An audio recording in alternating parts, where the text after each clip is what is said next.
What's up? What's up? What's poppin'? Hey, yo, it's Nate Dogg, 916, coming at you live from Sacramento. Hey, man, y'all know what it is, man. Hit that like, that subscribe, and that notification bell if you want to keep catching my content, man. Hey, salute to everybody that stays down with the team, stays down with the squad, stays down with the kennel, man. I appreciate y'all, man. I know I don't post as much as a lot of people would like me to post, but hey, when I do post, it should matter. So today I want to talk about individuals who've done time and the type of time that individuals do. Now, let's start out by being clear and shout out to Rascal from the Homie Hangout, or Rascal Reacts, because he said this statement multiple times, and I have to agree with him, that it doesn't really matter what level you was on during time. It does, but the bottom line is no matter where you did your time or how you did your time, doing time don't make you tough. Doing time in prison does not make you tough. It does not. Doing time in prison does not make you tough. Like, you were either built like that when you went there and just got involved in the stuff that was going on, or you weren't, and you ended up on somebody's bad news list, or being a sucker, or being knocked off, or whatever the case may be, right? And I have to agree with them. Doing time doesn't necessarily make you tough. Now, I can say that I have seen some people have the beast woken up inside because of situations, but you're not tough because you did some time. Because I done seen dudes that slid through and didn't have to worry about nothing and did a whole bunch of time and slid through and slid out and was soft the whole time. Never had to get into nothing, period. So, but my point to make this video today was,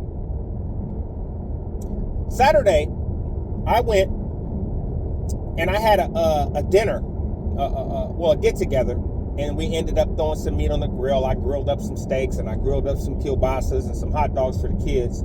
And but the point of the dinner was to go see an individual that I knew from incarceration. And there was something called a men's group in prison, and we ended up getting cool through that, and we stayed I stayed in contact with his mother, and when he got out, she put us in contact. So I went down there to if you see my Instagram posts, if you're on my Instagram, you'll see on my Instagram post, I posted that there was over 120 years of horribly learned behavior crushed with one meal. And I don't think a lot of people understand what that means. So the individual who I went to meet was previously, in his former life, before parole and before doing all this time and coming home, was involved with the organization that would have been against me. So that just shows you that you got people, the point of it is you got people that go and you do a year or two in prison, right? And I actually got a cousin that just got out from doing a year and a half or 2 years, and his whole conversation doesn't add up to what it should add up to, coming home with kids and no job. You got those people, they'll come home and they haven't got a cool grasp on what they need to do now that they're out. But I do find that people have done as Rascal would say, a boatload of time. I'm saying, 7, 8 or more years straight. Usually, from my experience, when these people come home, and like myself, I did 18, these people have a mindset like, we're going to do anything we got to do to make it out here on these streets and be fruitful and provide for ourselves and anybody that we have under our umbrella, right? But the key word in that is anything we got to do to make it out here on these streets. We're not going to do anything that's going to take us off these streets. We're not committing no crimes. We're not looking for little come-ups. We're not doing none of that, because we know what's waiting for us there if we mess up. We've already been there. We've lived it. And I've noticed that a lot of times it's the people that have done a lot of time that tend to stay out and be successful. You know, they say the recidivism rate is really high in California, but if you go look at it, it's the recidivism rate is being judged and being measured off of people who are doing 1-2 years at a time. In my opinion, they didn't learn anything. They learned that they got to do it different next time on the criminal side of the law. So that's just my mindset is like, people got to start paying attention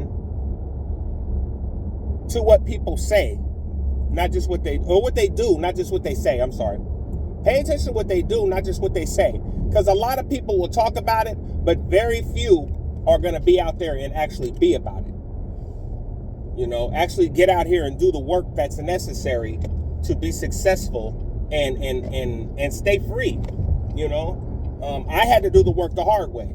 You know, and everybody I deal with had to do the work the hard way. We had to go get our certifications for the careers that we chose. We had to go pay for all this stuff, and we had to take menial jobs to get to the point to be able to pay for the certifications and the classes and all the other stuff. You know what I mean? So I'll leave that with y'all.